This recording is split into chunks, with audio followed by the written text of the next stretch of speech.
मंदिर के चारों रे, मंदिर के चारों रे, घूमे श्री राम हो के काहे खातिर रूसल बाड़े। अंजनी के लाल हो के काहे खातिर रूसल बाड़े। वीर हनुमान हो के काहे खातिर रूसल बाड़े।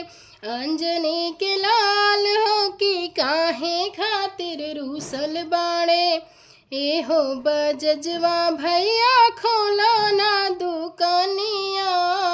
एहो बजजवा भैया खोला ना दुकानिया।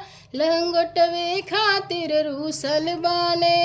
अंजनी के लाल हो लंगोटवे खातिर रूसल बाणे।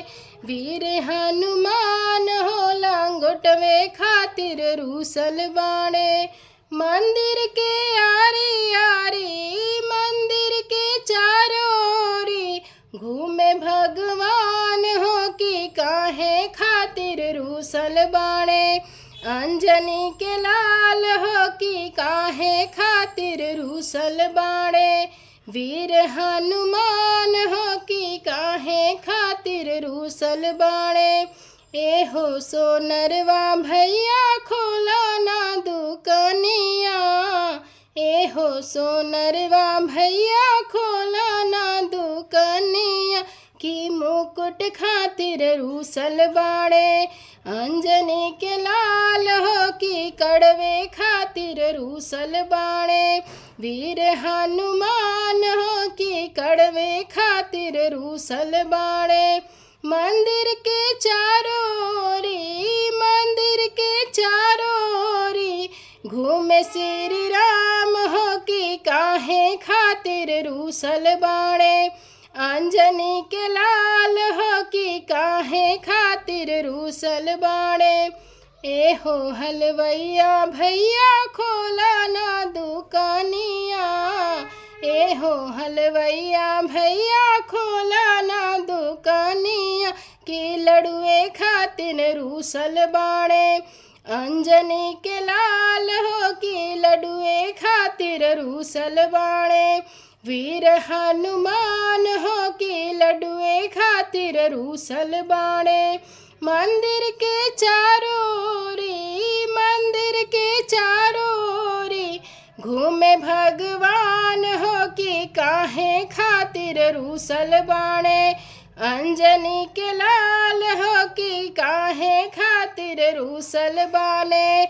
अंजनी कुमार हो कि काहे खातिर रूसल बाने। एहो बढ़ैया भैया खोला ना दुकानिया। एहो बढ़ैया भैया खोला ना दुकानिया। कि खड़ाऊ खातिर रूसल बाणे। वीर हनुमान हो खड़ौवे खातिर रूसल बाणे। अंजनी के लाल हो खड़ौवे खातिर रूसल बाणे। मंदिर के आरी आरी, मंदिर के आरी आरी, घूमे भगवान हो कि काहे खातिर रूसल बाणे। अंजनी कुमार हो कि काहे खातिर रूसल बाणे। वीर हनुमान हो कि काहे खातिर रूसल बाणे। एहो पंसारी भैया खोला ना दुकानिया। एहो पंसारी भैया खोला ना दुकानिया। कि सेनुरा खातिर रूसल बाणे। वीर हनुमान हो जनेउआ खातिर रूसल बाणे। अंजनी कुमार हो जनेउआ खातिर रूसल बाणे। अंजनी के लाल हो जनेउआ खातिर रूसल बाणे। मंदिर के आरी आरी, मंदिर के चारों रे, घूमे श्री राम हो कि काहे खातिर रूसल बाणे। अंजनी के लाल हो कि काहे खातिर रूसल बाणे।